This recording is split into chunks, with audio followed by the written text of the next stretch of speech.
And Pat, you can go ahead and get started whenever you're ready. Terrific. I'm going to wait till the little arrows go away at the bottom and make sure that I can. Um, there we go. Okay. Good morning and thank you for joining us. This is Pat Wagner with Pattern Research in Denver, Colorado. And the program on behalf of the South Carolina State Library we're doing is the assignment, course correction, and behavior change. This project is made possible by a Library Services and Technology grant from the Institute of Museum and Library Services, administered by the South Carolina State Library. And I think we should be sending IMLS thank you notes for all the things that they do for libraries in the United States. Every time I do a program, it has a key idea, and the key idea is pretty simple. What needs to be done and by when? And you would be surprised, I'm sure, because it never happens in South Carolina, how many times supervisors, managers, and leaders have conversations with employees about behavior that needs to be changed, projects that need to be done. And everyone sits down and likes each other, and they have a nice little 30-minute chat, and they go away. And at the end of the meeting, no one knows what they're supposed to be doing. And it's particularly true when we do course correction. And we're going to talk a little bit about conflict avoidance and the fact that sometimes our attention to be nice means that we simply confuse the person about what needs to be done. Now, the work that I do in this area, which also kind of leaks over into conflict management, I want to assure you this is not theory. This is based on many, many interventions, if you want to call it, with all different kinds of libraries, from the smallest rural to the largest academic and urban libraries across the United States, including South Carolina. So as we go through the steps, it's really important to think about the fact that despite your library's culture and how maybe you've done things for a long time, these ideas are possible and they work with most people most of the time in most situations. There's three outcomes today. We need to set a foundation for people to understand what their work is before we can really talk about what to do when they're not doing what they should be doing for whatever reason. So the first thing that we hope is that this will inspire you to ensure that the people who work with you and for you have that information and they do have the tools to do their jobs well. Because sometimes we assume we've told somebody something. We assume they've understood the information. Because I know those times that I have been new on a job and people have talked to me and maybe they've even given me written information and the vocabulary confuses me, or they use shorthand abbreviations that I don't understand, or they say, okay, Pat, you're going to be working for Tiffany and this is the things you're supposed to be doing.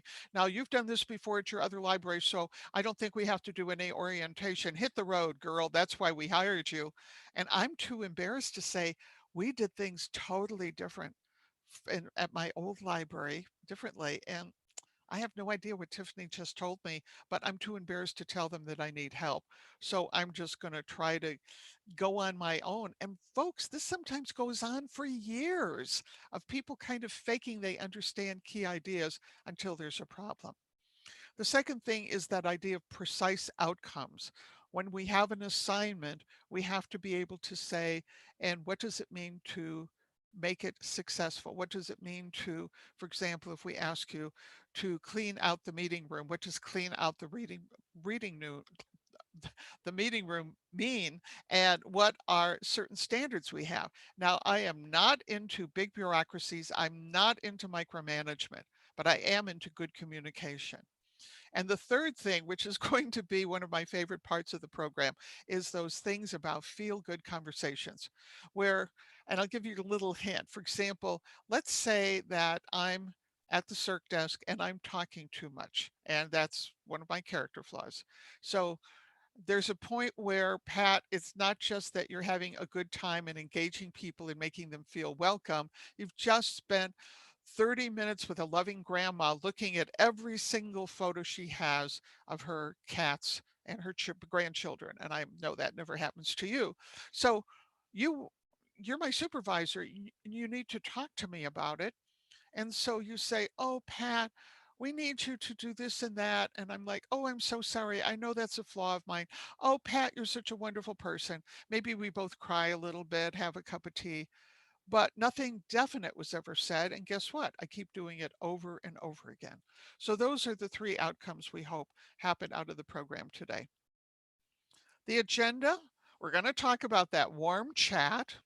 What is a contract? When we talk about a contract, what does that mean when we're talking about behavior change? What exactly needs to be corrected? What are we doing to get people on track? Because as you'll hear me say more than once today, English is a very slippery language, and the same words can have totally different meanings to two smart, well-intended people. And then we're going to break down what the assignment is and basically say, here's the steps to take when you're having that kind of conversation or meeting with people. And we are going to be talking mostly about the formal sit down meeting with yourself and the employee or coworker about a particular behavior that you want to coax. We're not talking about what I call the tap on the shoulder. And the tap on the shoulder is when you have a great employee, great communication skills. You and the employee have very good relationship and rapport. And those are the times where, you know, most of the time, Pat's pretty good about remembering not to talk too much at the circ desk, particularly if you have a line of people waiting. But maybe a couple times a year she forgets or whatever. And you can walk by her and have the figurative tap on the shoulder and say, Pat, keep the line moving, please. And then I go, oops, my bad. Okay. And I know what I need to do and I do it and that's it. At the other end, it's like, no, we don't want to fire people for being 10 minutes late. So in between the do nothing or the tap on the shoulder and firing everybody for everything, the assignment becomes part of the disciplinary cycle, but it's before the formal part where we really start writing people up, if that makes sense. But it also can be used as part of the formal disciplinary cycle. And then what's reasonable? What's reasonable? What are some standards that you might be able to adapt and make your own in your own library about what we mean by parameters for success? And then as a summary, we're going to talk about typical mistakes people make and some resources. I'll tell you right off that the most important book that relates to the topic today is a book written by a man named Dick Grote, Grote. His book is in the resources at the end, and the book has an annoying name, in my opinion, Discipline Without Punishment. And he does a great job. The book's been in print for many years from the American Management Association, both in hardback and paperback. And he does a really good job of laying out when you have to have those difficult conversations and course correct an employee, how to do it and what to do. The cool thing is he actually has scripts so that you have a way of knowing what to say and how to say it, which I think is really good. And I think the fact the book has been in print for many years speaks for itself. So right now, this is an exercise that if you're watching this in the recorded version or it's something you want to take back to your library, you might consider, which is, do your employees actually know the guidelines, the goals, and the priorities that have to do with their job? And if you had a staff meeting, for example, and had people write down like the answers to 5 questions, uh, what answers would they come up with? We did this with a university over an issue having to do with how to manage and fire student workers. And out of 50 very experienced supervisors who had on average 15 years experience supervising student workers, out of the 50, only something like 3 or 5 had the correct answer. At another library, and this was sort of amusing and sad, I was conducting a staff meeting, and at the beginning of the meeting, this was at an academic library, the executive director of the library made a speech about how excited he was about the team initiative they were putting into place and how they were moving to a team governance model and all the teams people were going to be assigned to and all the work they had done. This was going to be so wonderful and marvelous, and he thought it was great. And I'm looking out on the audience, and it was about 40 people. and people are looking at each other, and I can't tell if they're bored, if they're angry, if they've heard this speech 100 times before, they're rolling their eyes. And then he said, "Any questions?" And one of the associates stood up and said, "Bill," I can't remember his name, "Bill, I have no idea what you're talking about. What is this team initiative?" And he said, "Well, I've been telling you folks about this the whole time, the last 6 months." And people in the group said, "No, you haven't. We have no idea what you're talking about." It turned out he had only mentioned it in passing to 2 or 3 of the top people in the library, like the department heads for reference and cataloging, hadn't bothered to tell anybody else. And people were dismayed, and they had like 1,000 questions, and he was embarrassed, and then he got angry, which he shouldn't have gotten. But that kind of changed what the whole staff day was. It wasn't what I planned. And I find sometimes that we make assumptions that people know what's going on. So even if you're a really good supervisor or manager or leader, and I'm assuming everybody is, things can fall between the cracks, even with long time employees. So this would be an exercise to take back, that if they wrote them down, it's not that they would have this information word for word, but you feel that yes, they have a real grasp of what we're supposed to be doing, what are the goals, um, what we're trying to implement, not just in the strategic plan, but the operation plan, and they know some of the major thou shalt nots as well. When I come in to do work on course correction in the library, this is one of the very first things we do, is to establish that people actually have the information they need to do their jobs. So here we come to maybe my favorite topic related to the assignment, which is the warm chat.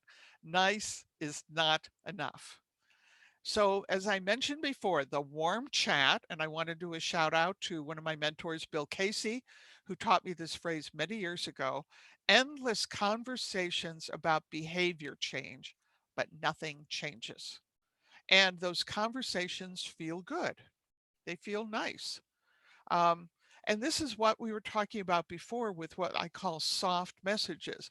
And it's not a dichotomy. It's not either you're sweet, nicey nice, or you're a jerk, right?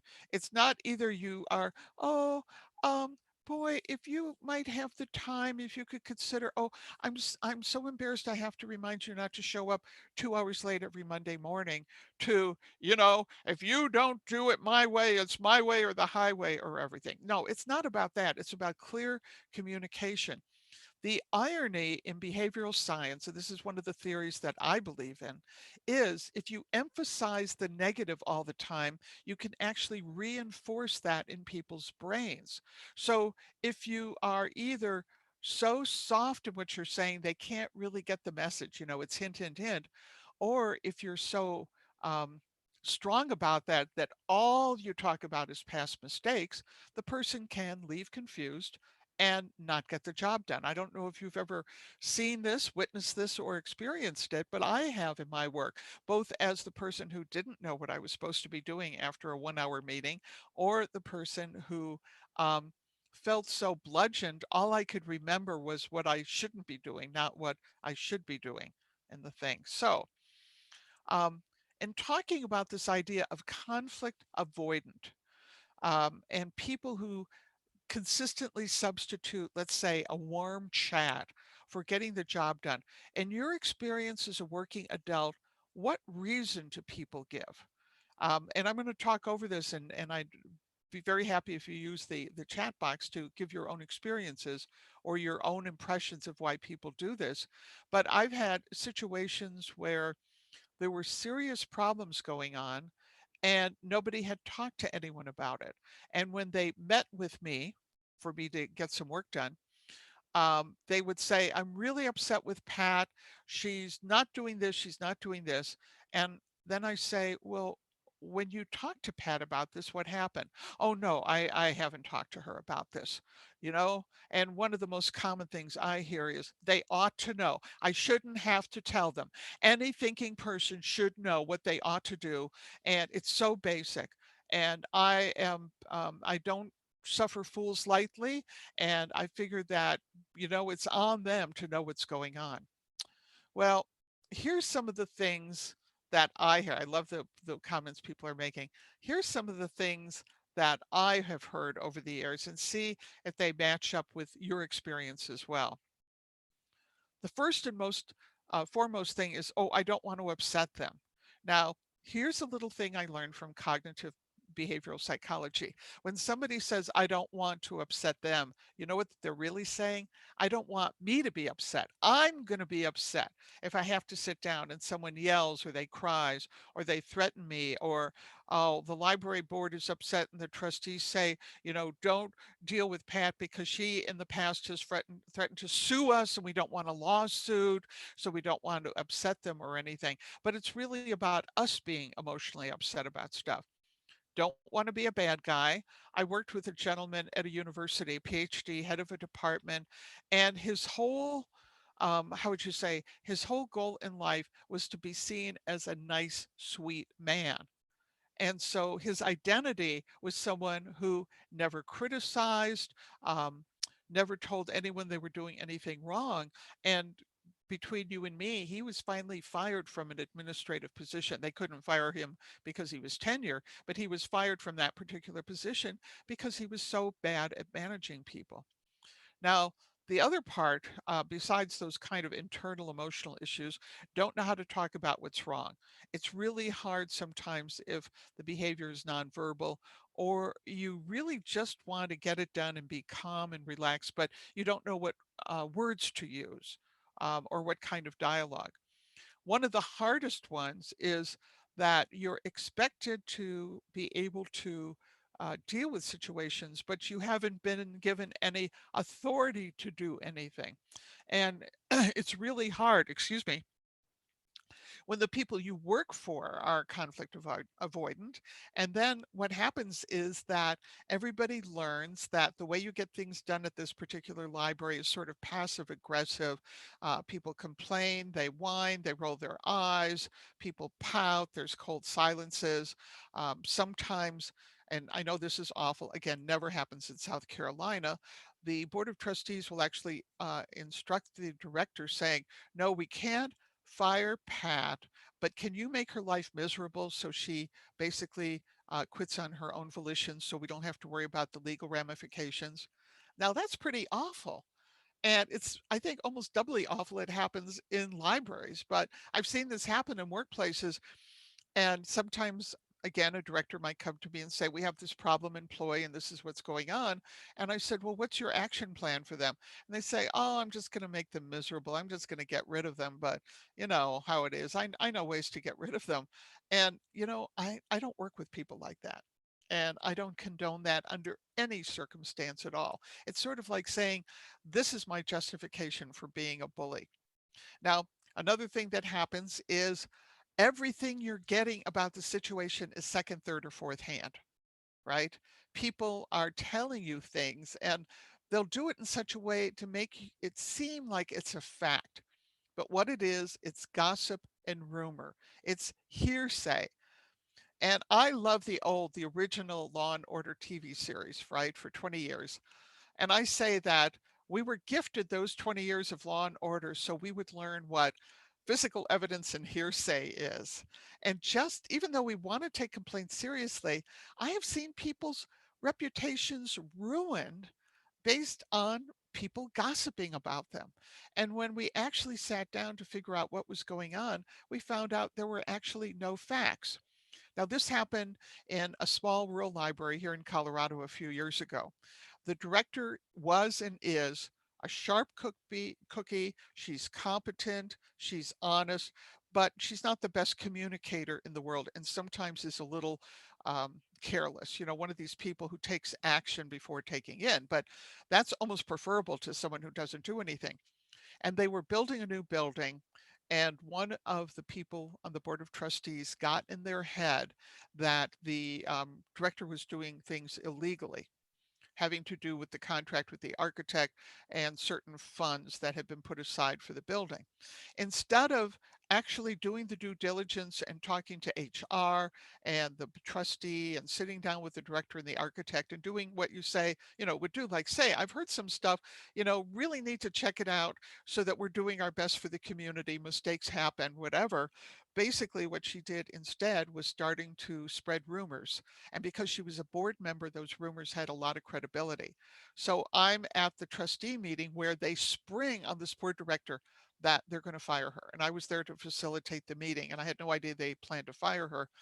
But we started digging in, and rather than allowing myself to be emotionally intimidated by this very loud, angry woman on the board, I kept saying, well, let's do science. And we started looking at contracts and everything and found out all that had happened was at one time the architect and the director met, and the architect had to make some changes in the construction plan, and the director didn't do a good job about communicating them. They should have been communicated within 24 hours. She waited 2 weeks. That was it.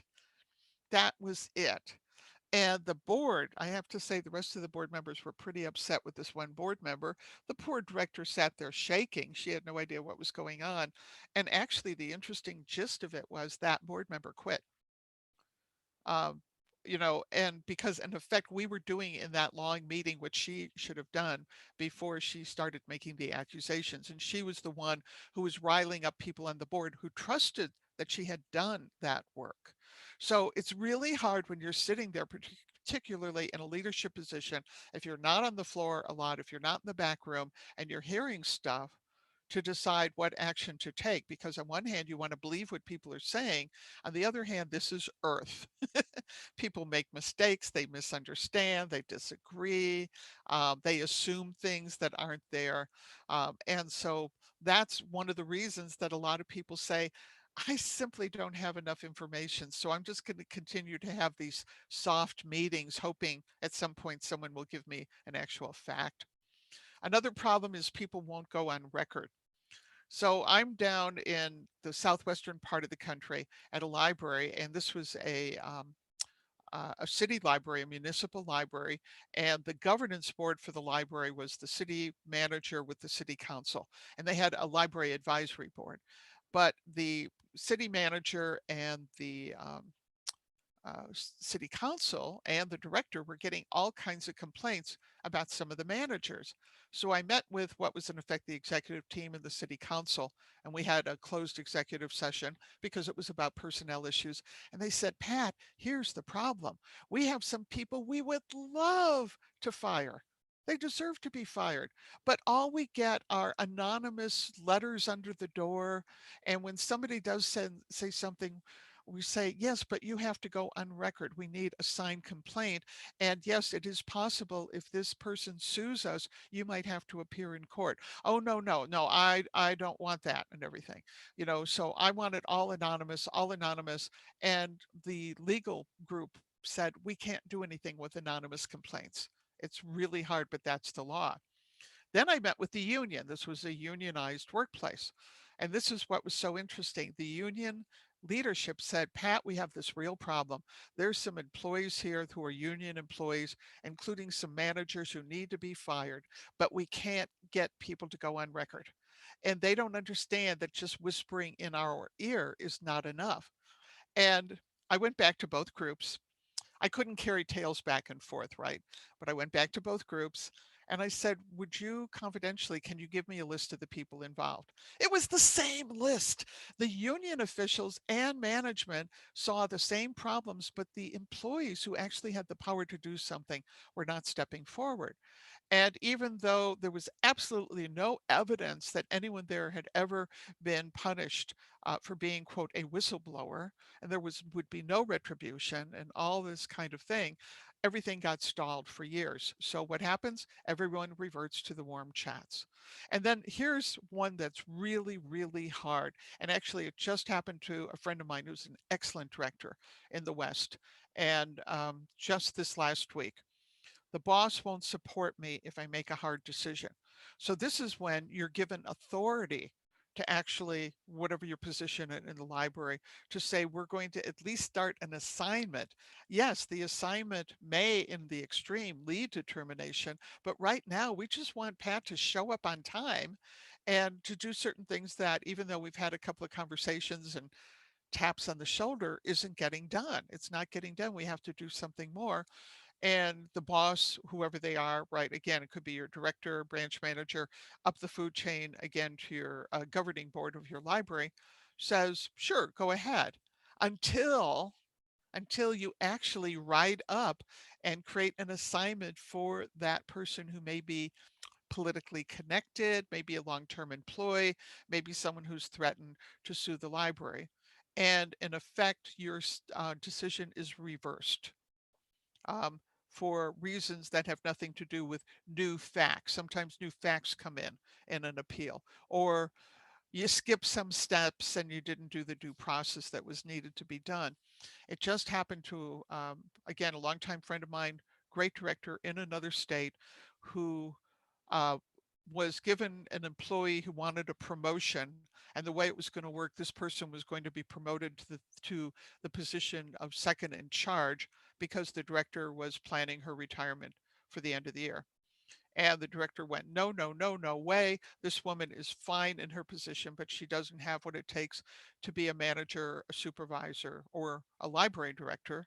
You know, she does her own thing, but she doesn't work well with people, and she's not good with people. I don't want her in this position. And she found out Monday, yesterday morning, that the city manager and the mayor went behind her back and, in effect, hired her into the library at the position, despite what the director said. And so the director emailed me, told me what happened, and said, guess what? I'm not waiting until the end of the year to retire. I'm retiring at the end of the month, because I was going to retire and do all the right things. Right now, I just want to get out of Dodge so I don't have to deal with the aftermath. So those, some of the things on this list are really hard to deal with, but these are the kinds of things that people tell me why they keep doing those warm chats, what they're about. So what can we do instead of warm chats that still respects people and is kind and good? And by the way, as we go ahead, some of the questions that are and comments that are being brought up, I think are going to be addressed in the program, but Tiffany knows that she can interrupt me if she sees a question that she says, Pat, here's something, could you address right now? Because she's familiar with the slides and what we'll be covering. And that's fine. So she does have permission to say, whoa, Pat, or probably something a little nicer. So what is this thing about the contract for better performance? What's this idea of expectations? Uh, what we're going to do is to kind of go through a checklist, and this is very similar to the kind of checklist I might use with a client, where they're saying we want to put something better in place in terms of dealing with getting people on track and course correction, and what we're doing isn't working well. And we want something that's better, that's both respectful of our employees and ethical and legal, and at the same time gets the job done. So what I'd like you to do as we go ahead, and you see something that you know something about, see if you could give yourself a score. What's in place in your library and what works? Because I think you sharing these ideas with people during this program is one of the ways that we learn. It's part of the material to be presented during the class today. So from the very beginning, what needs to be done. And I say from the very beginning because, as I alluded to before, oftentimes problems in behavior with an employee starts that first couple of weeks they're there. And I will sometimes be asked to come in and do an intervention where I'm part of the disciplinary cycle. And sometimes, unfortunately, I'm the last resort. Sometimes I'm able to get in there sooner. They want an outside person who's neutral to interview people. And I hear a story of how the employee felt they were mistreated the first month they were on the job. And I'm not justifying their behavior, I'm just describing it. But they said, I was treated so poorly, um, I decided the heck with all of them, and I would show up and do my work. but that's it. I don't care about them. So some of the things that I think are really important are a very transparent recruitment and hiring process, by which I mean sometimes it's tempting to say to someone, well, Tiffany, if you start here as a part-time page at the library, pretty much it's assured that within 5 years you're going to be able to be governor of the state of South Carolina. Well, maybe it's not that extreme, but it's really easy if it's a great candidate and they ask about what are the opportunities for promotion and advancement to unintentionally make promises to them. And maybe at the time they were very sincere to say, oh, wow, you're terrific. We have great plans for you. And yes, we are going to promise you that you're going to be the assistant director or the director. No, we can't do that. We can't give those verbal promises. And a lot of times, even though it isn't written down in a contract, if it does go to court, someone said, according to this particular affidavit, you said 33 times in the interviews about this. So, no, it wasn't written down. But I think a reasonable person would say that that was something that you meant to have happen, that we want to have written agreements with explanations. So we go through the contracts. We go through, what does this paragraph mean? What are the expectations we have? Are we all on the same page about what's important? And sometimes I tell people in terms of culture to be able to say, it's really important that you show up on time at this library. It's really important that you come back promptly from breaks. Because we're short staffed and you don't think it's a big deal if you're 10 minutes late for lunch, but it really has a domino effect because we're so tight on how we get things done. So I think that's really important for people to know. I am such a fan of a probationary period. Legally and ethically, that first month or two or three, however you do it, makes it easier for both parties to decide it's not a good fit. This was not a match made in heaven.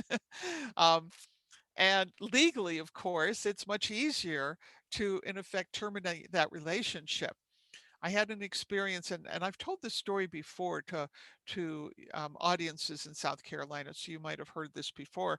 This happened in a state library, not in South Carolina, where I was asked to come in to deal with a very difficult employee at the state library. What had happened was this gentleman was hired. There was a 3-month probationary period. And the interesting thing was that most of the employees knew right away that he was not a good fit for the culture of that particular state library. But his boss was saying to herself, she told me this, well, he's smart and he's competent. He's not a bad person. We have great people working here. If he kind of gets settled in, he'll see. We'll help him. I can help him. I can coach him. He'll change. He'll change. Meanwhile, employees were coming to her and saying, we have a probationary period. Let's terminate it now because he's not the right fit. But the very sweet assistant state librarian at the time was like, oh no, I want to help him. I want to help him. And she told me this firsthand. Well, 2 years later, a disaster. People are quitting because of him. And I came in and I was part of the last on the highway. They figured if you can work with him, great. If not, we will start the termination process. But by now he has a contract and it's going to be very expensive to, in effect, fire him. And that's when I found out that this had been going on for months and months and months, and they didn't take advantage of the probationary period. Probation is kind of like dating before the marriage, you know?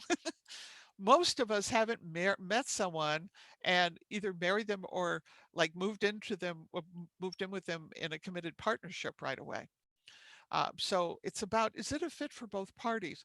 And almost every time you have to terminate someone, particularly out of probation, you know what? It's better for everyone. They're going to find a job that's a better fit for them, right? And you're going to find a better person for the position. Productive evaluations and orientation, meaning that the conversations you have over time are specific, they're precise, There's a lot of positive reinforcement going on. Most of it is like, oh, you're doing a great job. Here's some stuff that we need to adjust. I'm a big fan of two things. First of all, a mentoring program. And a mentor in a workplace for a new hire is different from their supervisor. It's someone who you can come and talk to and not be embarrassed that you're going to reveal something that's going to affect your promotion or something like that. You can have more freewheeling conversations with that mentor who's there to kind of help you. And my goal, my standard is in those first few months, there should be maybe weekly meetings with a mentor, which means just maybe even 5 or 10 minutes of how it's going. Were there problems? Was there a confusion? I heard in the grapevine that you were a little confused at the circ desk about some of our policies having to do with how many non-book items people can take out at a time.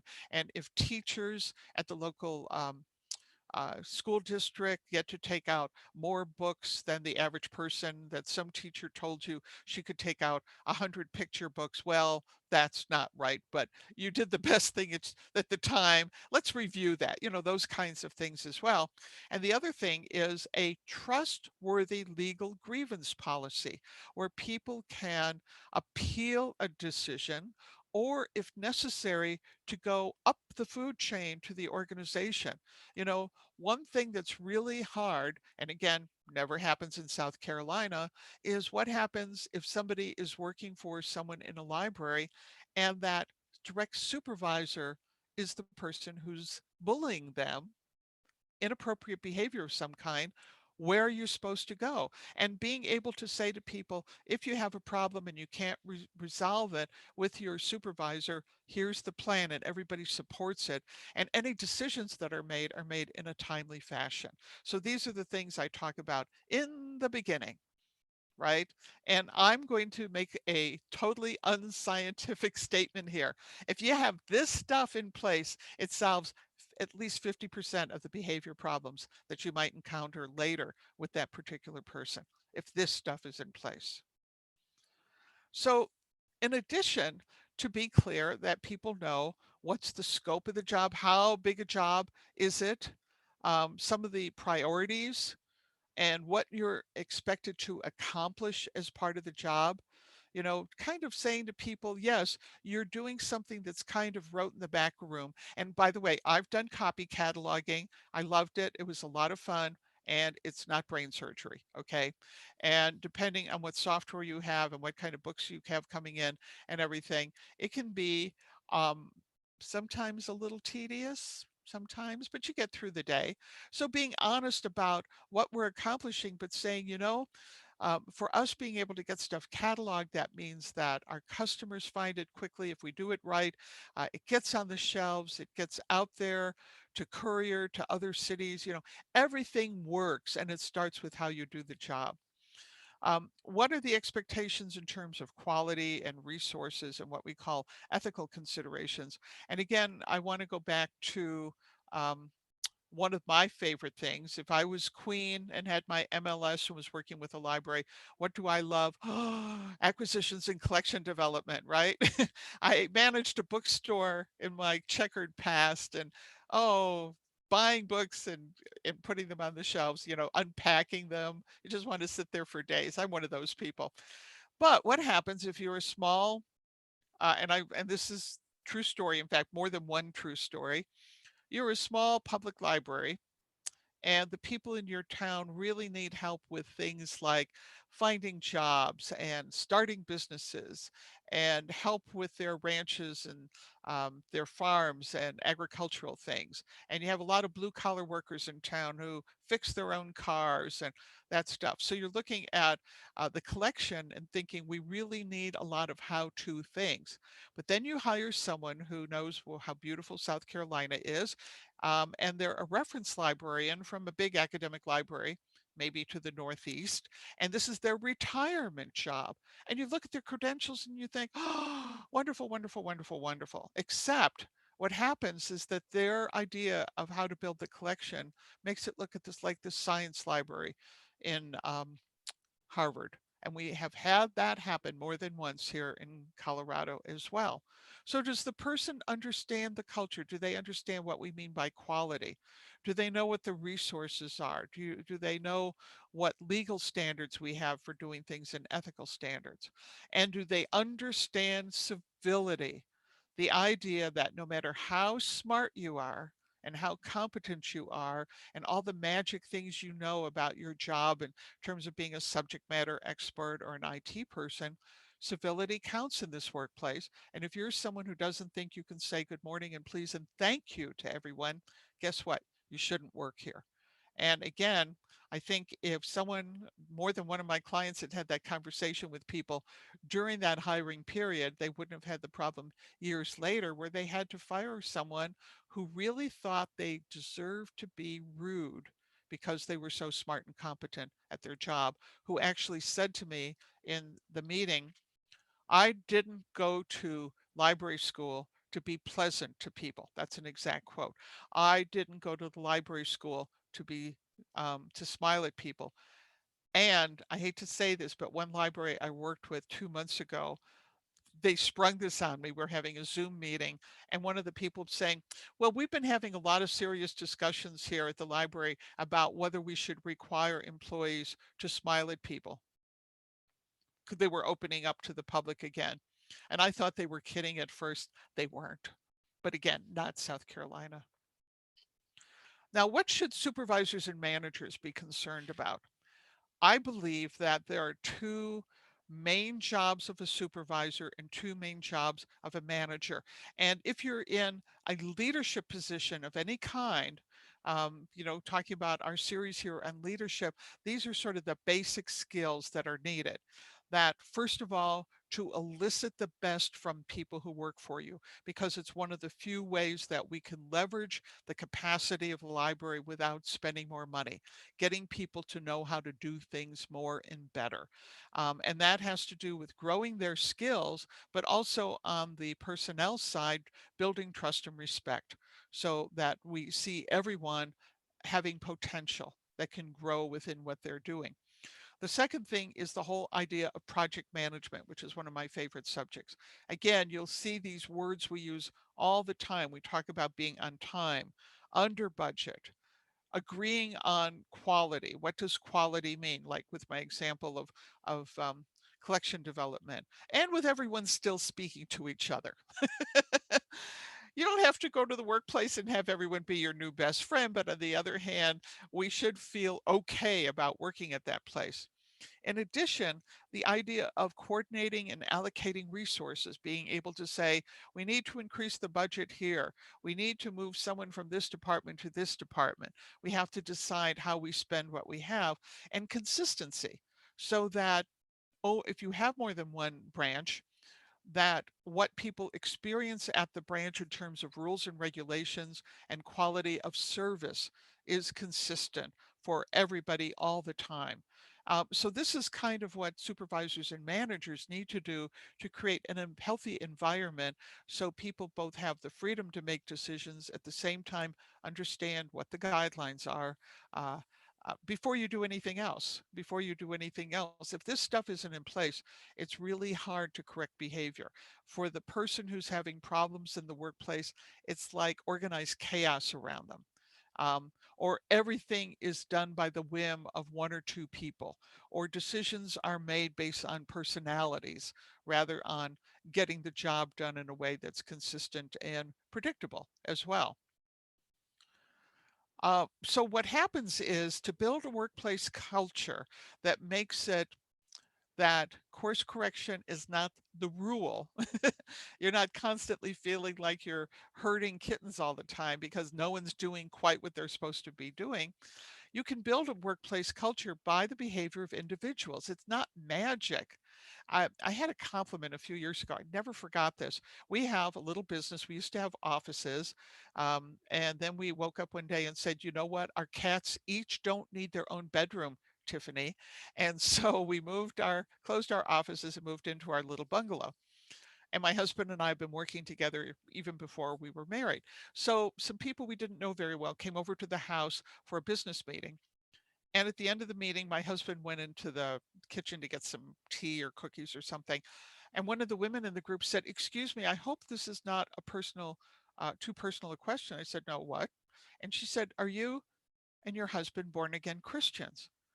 And I said, "No, I happen to be Jewish and my husband's sort of nothing." "Why do you ask?" She said, "Well, you're so nice to each other. It's so pleasant being around you because you say please and thank you, and you're so courteous to each other." And people who've worked for us, our employees, have said the same thing over the years. They loved working for us because there was just this nice atmosphere. Well, that's not magic.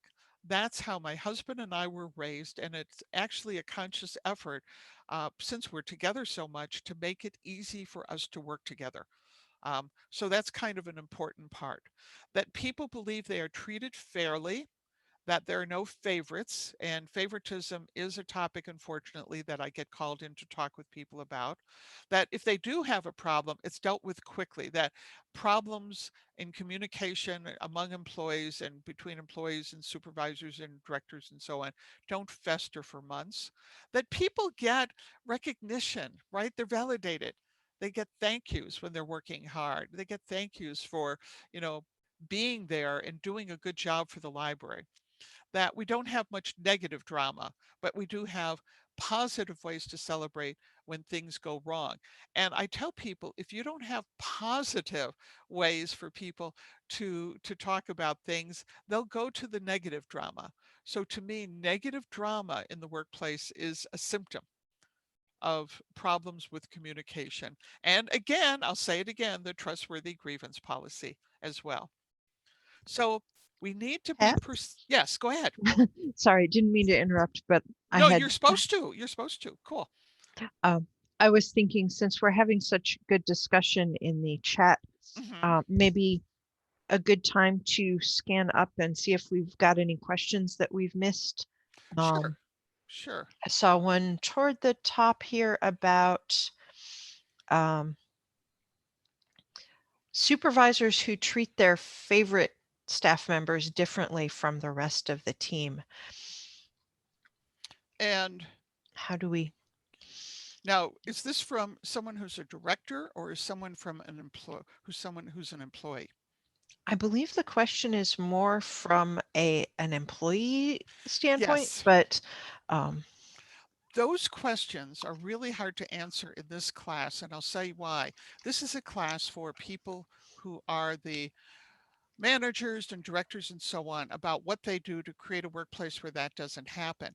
If you are witnessing that, talking about how you communicate in effect up the food chain is really important. But then we have to start from scratch to say, for example, do you have a grievance policy in your workplace? If you have a grievance policy that you feel is trustworthy, then it's pretty easy to say, I have to go up the food chain. If you don't, and you go to whatever would be the HR person involved, um, to deal with it. And by the way, this is after you've actually had a meeting with your boss about what's going on, because a lot of times people see this, but that story I told about the place where everyone was upset but no one would go on record. This sort of covers this as well. So what I'm going to stop here and say, if anyone's having a problem that isn't covered by the material in this webinar today, you are free to contact me privately. My email, I think, is on the first slide, pat@patternresearch.com. I do not charge for phone or email consultation. But if you look at the steps that are taken, whenever we have a problem up the food chain, it starts with, did we really document what's going on? Do we have facts about what's going on or feelings? And um, if what is our plan if we go to the boss and it's not dealt with what we think is in a satisfactory manner? What's our next step? Are we going to be able to go up the food chain and we'll be able to at least know that our grievance was heard, even if the result isn't what we want? And I tell people that you have to be thinking always, uh, I'm taking this because I see other comments similar. you have to decide for yourself in the workplace what the line in the sand is of you can stay and put up with the behavior, whatever it is that you don't like. You can stay and find legal ways to deal with it. Um, you can start looking for another job, but you can't stay and sabotage. So to find out for this particular person what all the details are might take a little time. Does that make sense to you, Tiffany? I think so. Hmm. Now, I and I don't have any magic solution for it's when it's the boss. it's very hard to manage upward. I agree, Yeah, to deal with yeah. that. Now, from the supervisor's perspective, if you know that you have sort of a personal better rapport with one staff member over the other, or there's someone that perhaps they're a good worker, but you don't necessarily click with them on a personal level, Hmm. sort of from the other direction. Right. How about that? Well, first of all, when I'm called in to deal with the favoritism issue, most of the time, first of all, the supervisor is very nice. Second of all, they have absolutely no idea that's what's going on. They will say to me, I'm treating everyone the same. So I sit in a corner and watch their behavior with their employees. I don't do that secret supervisor thing. And it doesn't take me very long to go, oh my goodness. It's so obvious, right? And there are things like how much time do you spend with different people? Do you take only a couple of people out to lunch? Um, how do you communicate with them verbally and non-verbally? So the short thing is what we do is we will, and I suggest this to everyone, if you're a supervisor or a leader, particularly in a smaller library, you should make a list of everyone you supervise, all your employees, and once a week sit down and grade yourself on your interaction with those folks.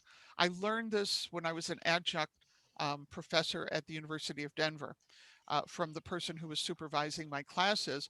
And she said, you're going to find out that there's some people that you're always talking with, and they're probably the people who are either the wonderful people or the problem people. And then there will be the good workers that you ignore.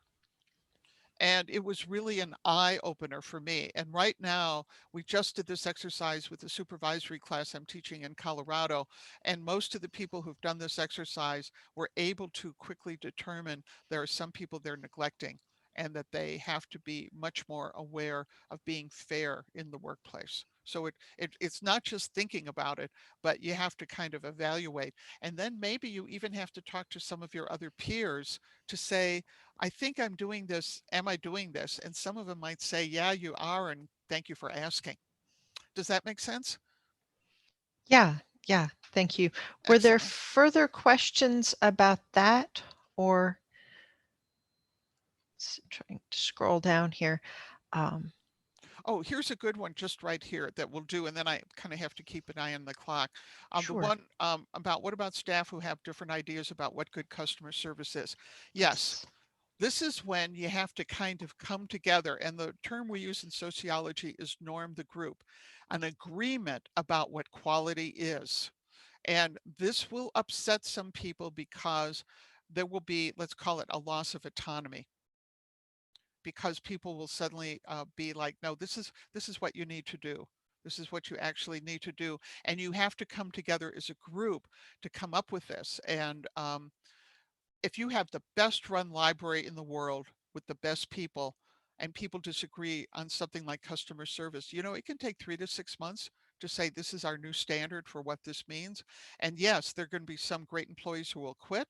Some will stay and pout, but without coming up with um, an agreement about this, that inconsistent service kicks in that can also create problems with employees and whatever. So yes, creating these kind of standards is something that involves a constant a conversation. But at some point, it's like, no, Pat, you don't get to spend a half an hour with everybody at the circ desk. And it becomes part of this is how you're evaluated to do it. And yes, it goes along with we have warm chats about it, but are we willing to evaluate employees about this? It's a tough one. It's a tough one. But I've seen people who have shifted the culture, and it doesn't happen overnight. One place I read about, well, different places, different authors say different things. To fundamentally change the culture of any institution can take 2 to 5 years. So even something that seems as simple as customer service usually needs to be not just about one department, but library wide, thinking about how are we going to do things differently. Um, and there'll be change. There'll be change, and you won't make everyone happy. But that's why we're paid the big bucks, right? Isn't that right, Tiffany? Which big bucks? Yeah, Sorry. Um, yeah, I think that's true. And I think defining good customer service is a very difficult thing. I would refer, if somebody here has not seen our previous one, the first in this series about making expectations clear. Um, I think that's a good point. So yes, thank you for that. And very good. Very good. So this is where we're going to talk a little bit about precision right now. Very good. And I'm not the best person in the world for Zoom. Um, let's get this. Okay. So again, English is slippery.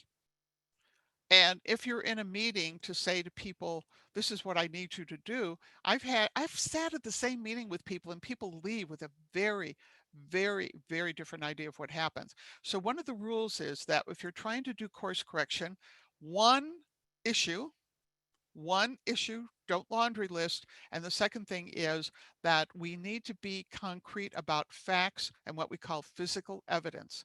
How will you decide that they were successful? So let's talk about that for a minute.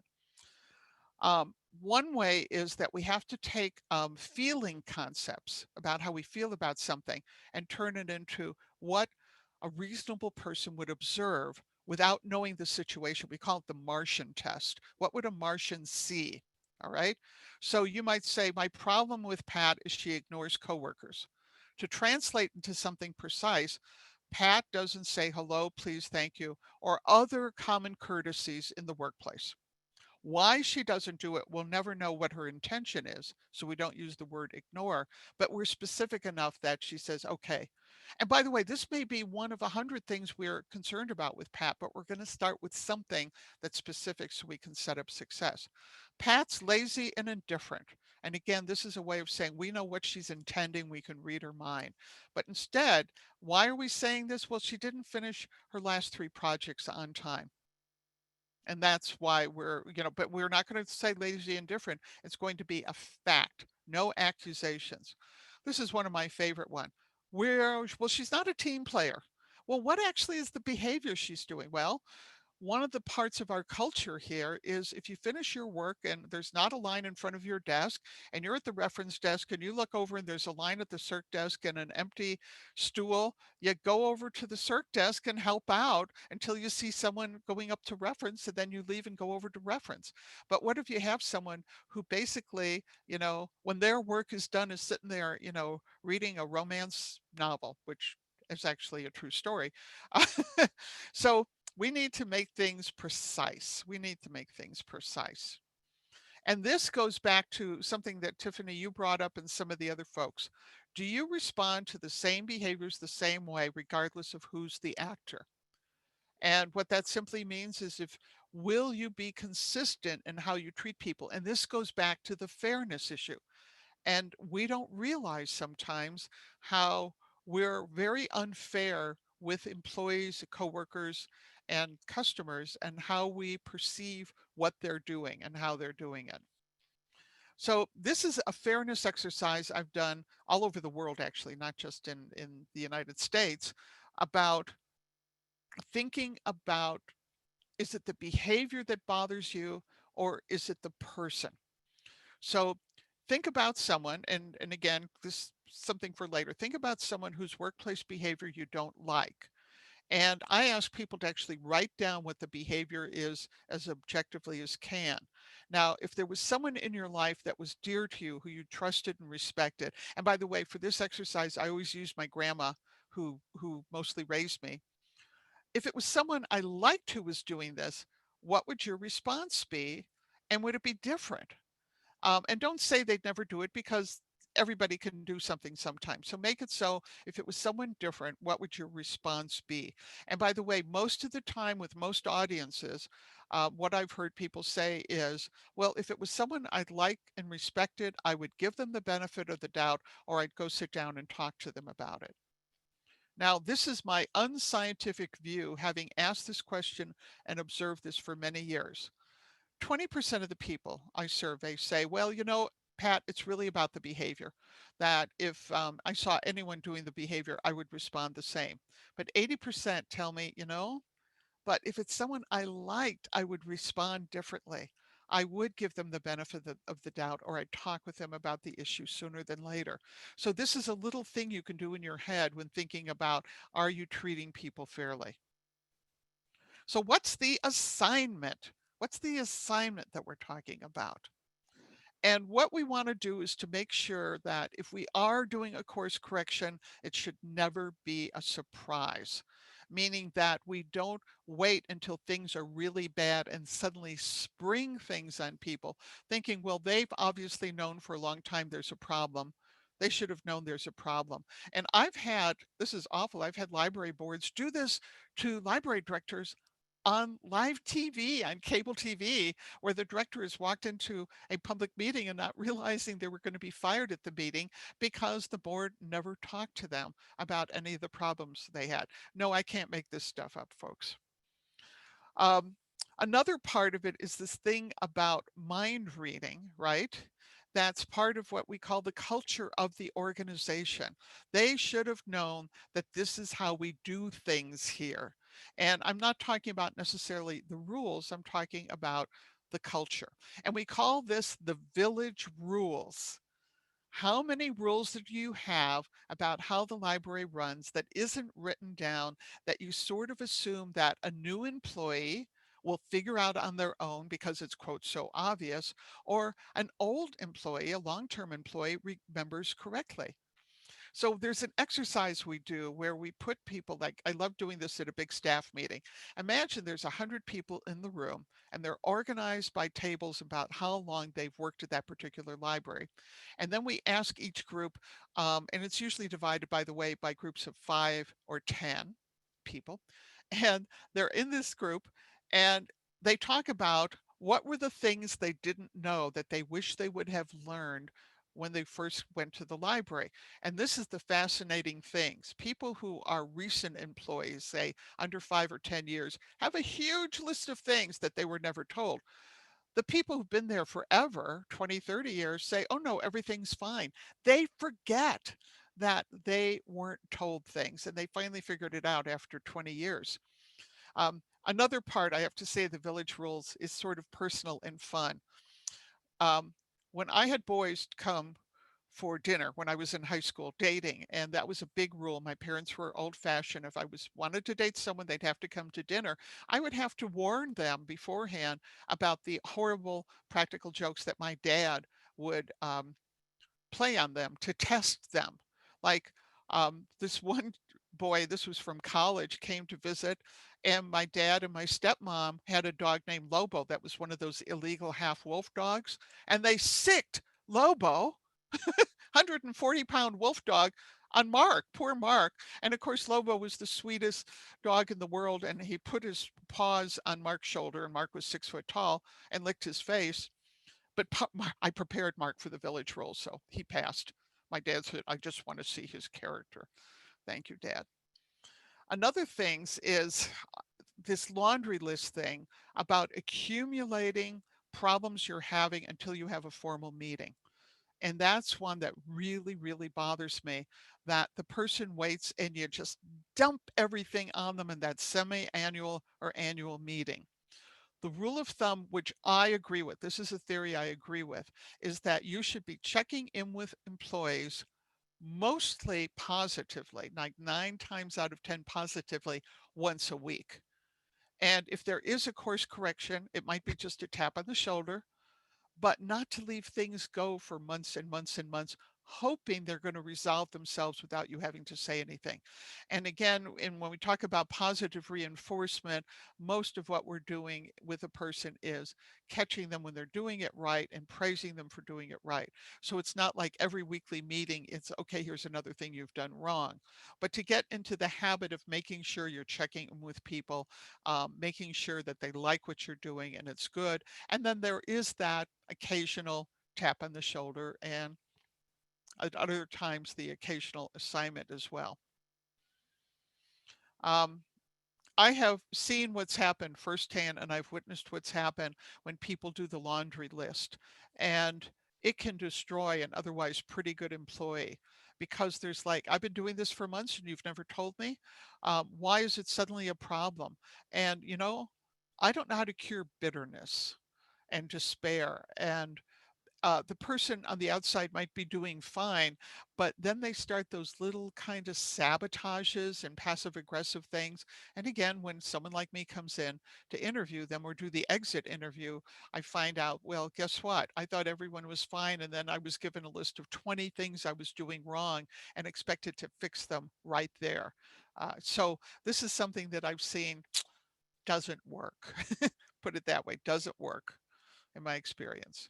So let's prepare for the assignment. And what we're going to do here is three things. We're going to, first of all, identify the behavior you want to correct. You're going to write it down as something measurable. And then you're also going to think about what you want to have happen instead. So let me go through the steps on this first thing. You're going to, first of all, identify what you want to correct and make sure it's actually factual, true, legal, ethical, all those good things. So you're not just going to respond to rumor, gossip, hearsay, one thing out of context that you observed. You're going to do some homework, first of all.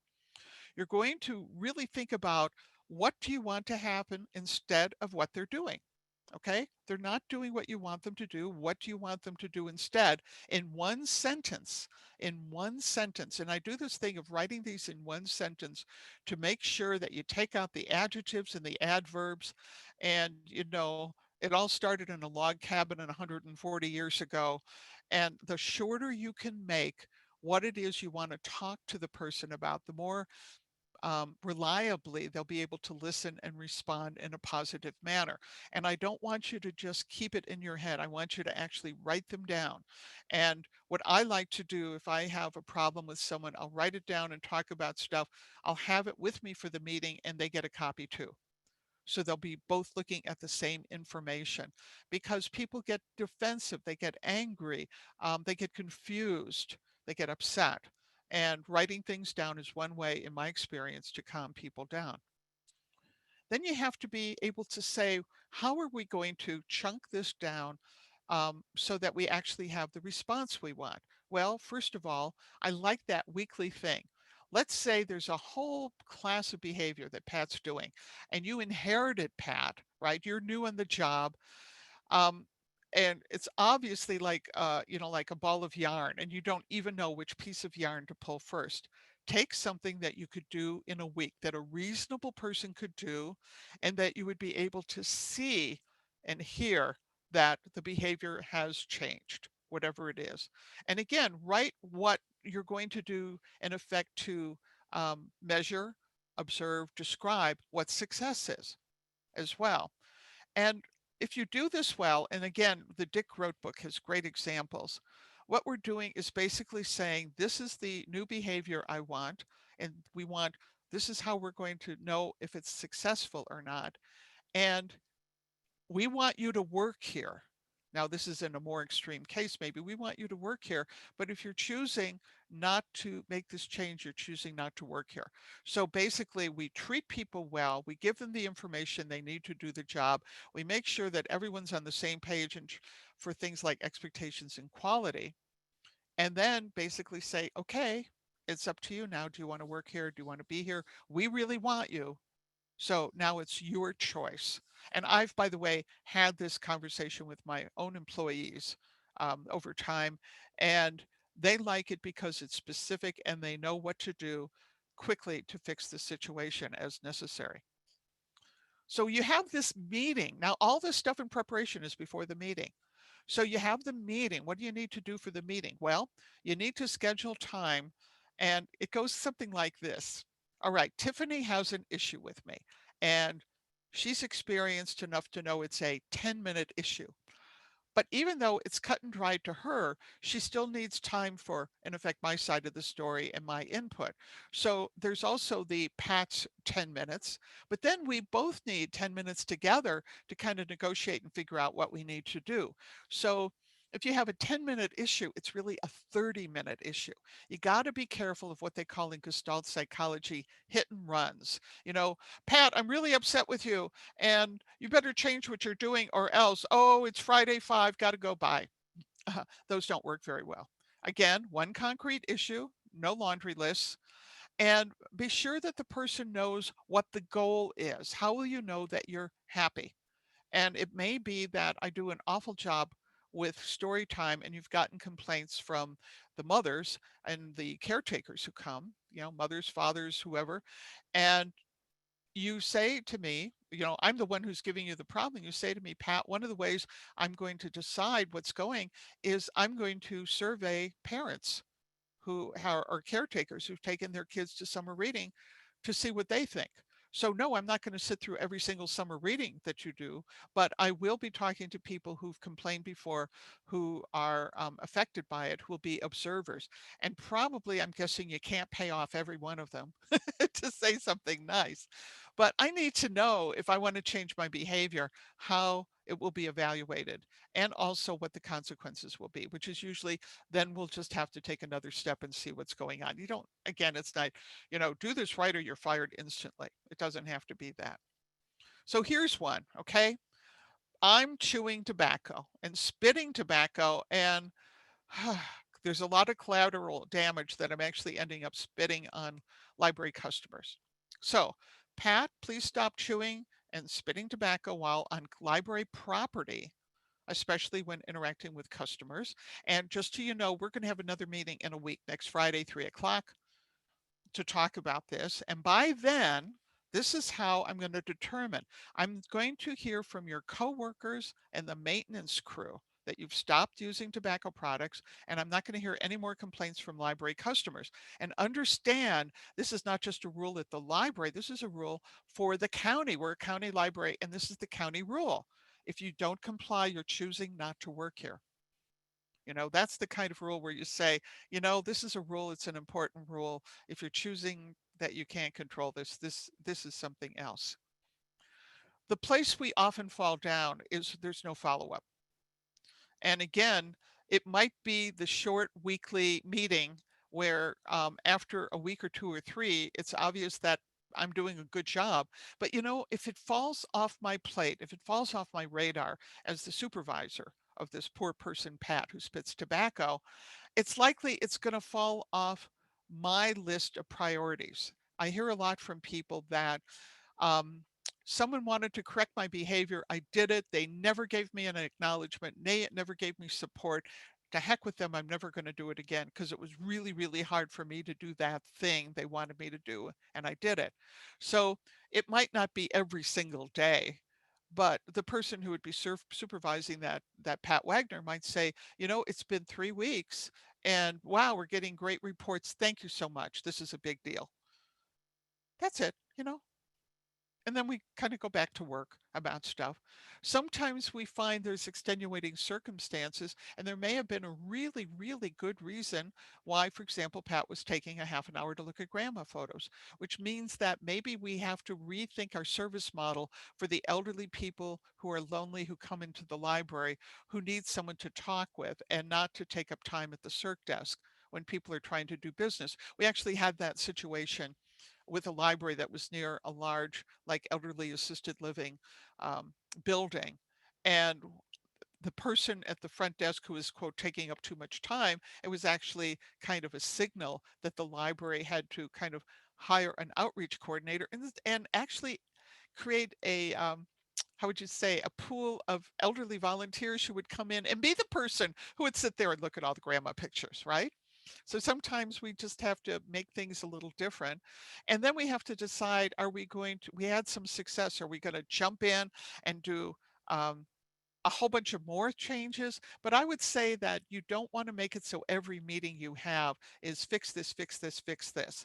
Let it set in a little bit. Let people feel successful. And one of the cool things is that if you start being successful with assignments, it has an accumulative effect and tends to, in the best way, bleed into other behaviors. You'll see them on their own fixing other behaviors, which I think is pretty cool. Now, these are two issues that are kind of important that sometimes get left out. When should a third party be brought into a meeting concerning behavior change? We'll start with that one. And then the second one is, what do you do when it's a they said, they said? If you have third parties dealing with things, then what you have to do is first of all check with HR or legal about privacy issues, what the rules, laws, state personnel issues, and so on. Given that, if you have any doubt that the person who's going through the course correction, any doubt that they're going to keep it confidential and that they understand what's going on, if you are afraid or concerned in any way, shape, or form, they may misunderstand what's going on, badmouth you, badmouth the library, and everything. Sometimes you need a third party. Sometimes it's the complainant, and we'll talk about that in a minute. Sometimes that employees need support.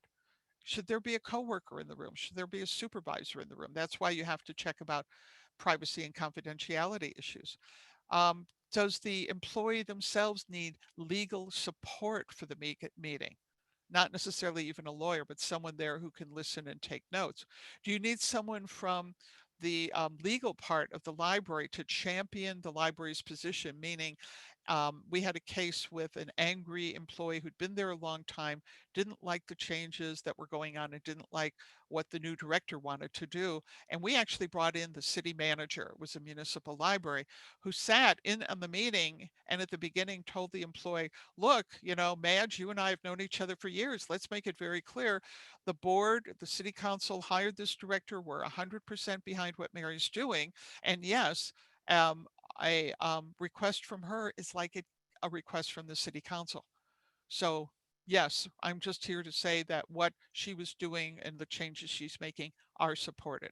And you know, kind of pay attention. And sometimes you actually have to have legal representation for the library in serious cases, particularly if you're going into, a discipline, a termination cycle, as it were.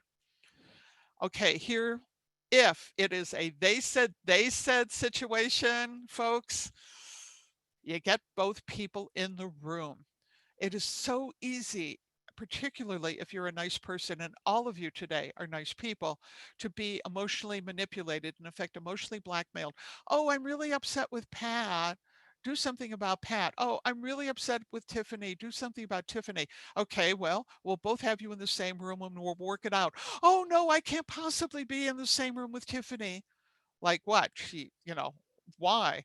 And um, we're working with adults here. We're adults.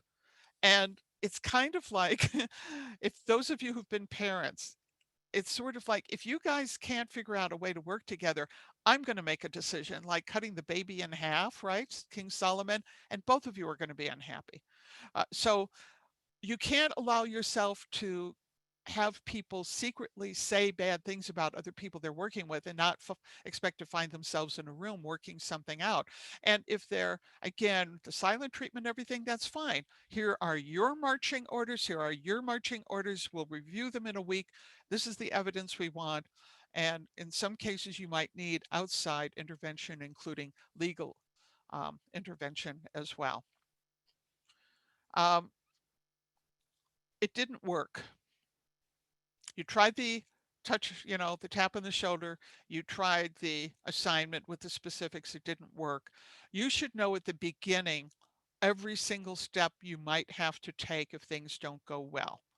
And you want to make sure that everything you're doing is fair, legal, and ethical, meaning that I really believe, and this goes particularly to directors and administrators, that you should have what I call a legal audit every couple of years. Because if your state personnel changes rules, or there are even rules changed at the federal level, You may actually have personnel laws that rules in your library that are against the law and you don't even know it, or things have changed. So you want to make sure that, yes, we are on track to do things the way that we think they should do, and we don't rely on collective memory to say, oh, yeah, this worked 20 years ago, it should work today. So, reasonable parameters for success. What does this mean? The thing about conflict avoidance is very important to me.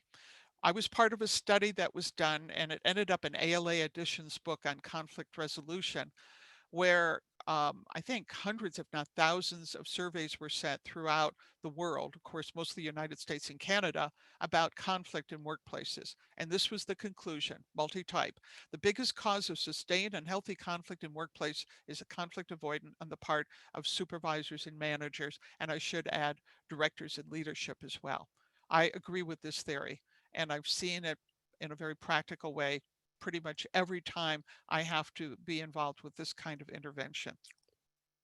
So again, kind of as a summary, how do grievance policies offer support to employees? Who oversees managers and supervisors? So how are, if you're managers, supervisors, directors, who oversees what they're doing? How are they trained in creating a workplace that is supportive of people, treat people well, supports the parameters, and supports things consistently? Is there consistency in terms of how people's behavior is treated? So you have a whole range of totally lackadaisical supervisors to one who, let's just say, are maybe a little mean spirited and kind of come on very heavy handed. And how are the bosses evaluated? Right? These are all kinds of things that have to be considered. Do your policies apply to everyone? Or is there a privileged class of people who get away with bad behavior? How are employee policies updated? Are they kept current? And that whole thing about reasonable time limits. I have had people who have a library that has put up with, obviously, let's say, incorrect behavior, not for months, not but for years, but for decades.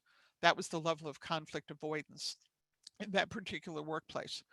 So, in my mind, it shouldn't take 5 years for someone to know that they shouldn't be screaming, yelling, demeaning coworkers and people who come into the library. It shouldn't take 2 years to have a circulation clerk who's kept on after repeatedly being told that she shouldn't make children cry at the circ desk. Those true stories that I've had to deal with. So this is something that those in charge should have a discussion with input about where we say enough is enough in terms of a behavior, rather than letting things go on for years and years and years. And then again, how do we make sure everyone's on the same page and has the same information as well? So this is something that you'll be able in the future to go to the Niche Academy for more information about. And it's called Turning Enemies into Allies. And it's kind of a summary of conflict process that you might consider. What do you want? What do they want? And what will you do differently? And we start with what it is that you want to have happen, to make sure it's precise, and to make sure you have empathy for the other person's position. What is it that they want? They might not be able to articulate it well. And this is where all your training in reference interviewing comes in.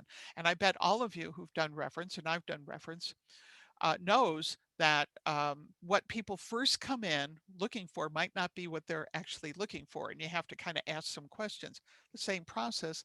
And then what action will you take? Because what you're doing right now doesn't seem to be working. And that's what we mean by what will you do differently? Typical mistakes. This is sort of a summary here. No written job expectations, so people have to guess what they're supposed to do. No consistent, frequent, sincere, specific praise, so people mostly think they're failing rather than succeeding. No checkpoints to evaluate progress and performance. So it's either they do it or they do it um, right or they do it wrong, rather than, okay, weekly meeting, how did it go? Here's some things we have to still tweak and fix. No timely response, right? So things go on for months and years. Remember, if you're not acting in a timely fashion about, let's call it bad behavior, it's a great morale killer, because what it tells even your most competent employees is that the administration doesn't care, and at worst, they actually support the bad behavior. No chance to correct, again, just criticism, and no plan of action, just a gotcha that capriciously, or so it seems, a manager is going to be upset at someone's behavior because there's no plan in place that everyone understands what the steps are going to be. So this is kind of my final little soapbox, and I'm not being sarcastic here. I've been doing this since 1978. Not once working for libraries or any other kind of institution, universities, local government, federal government, small business. No one has ever said to me, I fired them too soon. Never. But I've had a lot of people say, I'm glad I have a process in place that's fair, legal, that it's ethical and gets results. And I wish I had done this 3 years ago. So what I'm going to do is show some of the books that I think and the authors that I think can be useful, including the Dick Wrote book, and turn back to Tiffany and see if some questions or things came up that we can see what we can do for folks. We do have a few questions. I don't One, have to be anywhere, by the way, until tomorrow at 11 o'clock, just so you know. well, I'm, we won't keep you that late. oh, okay. Um, I hope. Question here. An employee was terminated for a particular behavior after the disciplinary process, but the whole matter was so hush hush about the reason that it left other staff members wondering, and now another one has same behaviors and is in disciplinary process for it. Wouldn't it be good to make the reason known why the first employee was terminated? What's your thoughts? That's so good because it's two issues colliding. One, every state in the union that I've worked with, which is at this counting 50 states, has strict state personnel policies regarding confidentiality. And the people who work in a library, for example, mostly tax supported, but are still, even if they're not, they're under personnel laws, aren't permitted legally to talk about an issue without the explicit permission of the person that it came through. So what you can talk about if you're in a leadership position is very restricted. On the other hand, if we're talking about behavior, yes, I've had several cases where a behavior came up and it was okay to say, all right, we've had some incidents in the past with this particular problem. We're going to bring in some trainers and some people to discuss. We're going to bring in a lawyer. In one case, they brought in um, the head of the union, they brought in the city attorney, and they brought in the head of the board for a staff meeting to talk about a particular behavior and whether it was legal or not legal or whatever without mentioning the name of the specific employee that was involved. So it's kind of a little tightrope that you got to walk on the legal issues versus the fact that, yes, being able to know what's the appropriate behavior is important. So yeah, that's a great question because it's about that balance between those two issues. The person who can answer the question best would be the legal authority who would defend your library in court against a lawsuit because they'll be able to say, this is how we can deal with this. Great question. Very good point. And I think the more transparent the expectations overall, that feels to me like it's coming from a place of, well, what if I screw up and step out of line and I get fired? Mhm. And I want to know what not to do for that. So if there's transparency in do this, don't do that, here's what the process looks like, Mhm. that's. Right, exactly, exactly. And we have to separate out that particular person's experience versus that, gee, this is a sign we didn't do a good job of documenting and explaining certain rules that come up. And that happens in life, for sure. Yes. Um, Another question, should I ask how am I doing? And if so, who should I ask? I love it if a library has an official or unofficial policy of what they call the 360 um, feedback. 360 feedback means you go to your bosses, you go to the people who are equal with you in the workplace, you go to your employees, you go to vendors, you go to all sorts of people. Am I doing a good job? Whatever, and feel comfortable doing that. And it's good to get the 360 because how you'll be viewed by people above you in the food chain might be different from employees. And a number of some people don't like this, but I like it when I visit a library where the employees are allowed to evaluate their bosses and see how they're doing. And you want to get a third party organization to do this. There's ones out there, this is all they do. And what they do, it's anonymous, but they take out the worst and the best of the comments. Like, I love you, I love you, I love you, I hate you, I hate you, I hate you. And they go for comments like, here's some feedback that's really doable. Like, I know of a business that did this, and it was a great. The guy who's the head of the business was great, but his flaw again was not communicating decisions well, and that was a good heads up that the employees didn't want to really bring up. But isn't it great that there's professional organizations who know how to do this ethically in a way that's useful?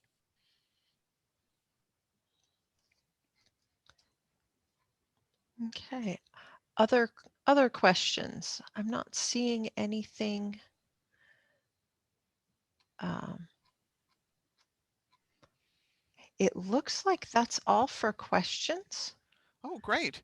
And And by the way, excuse me for interrupting, Tiffany, did you explain people are required to read all of these books and that there'll be a absolutely, test? there'll be a quiz. We'll be sending Right. that out next week. Get reading. That's Um, right. no, it is exactly 3:30. It looks like we do not have any further questions right now. If you would like to ask further questions, let me know or contact Pat directly, and we will get the recording posted. Thank you for joining us. Have a great afternoon. Thank you, Pat. Oh, thank you. My pleasure.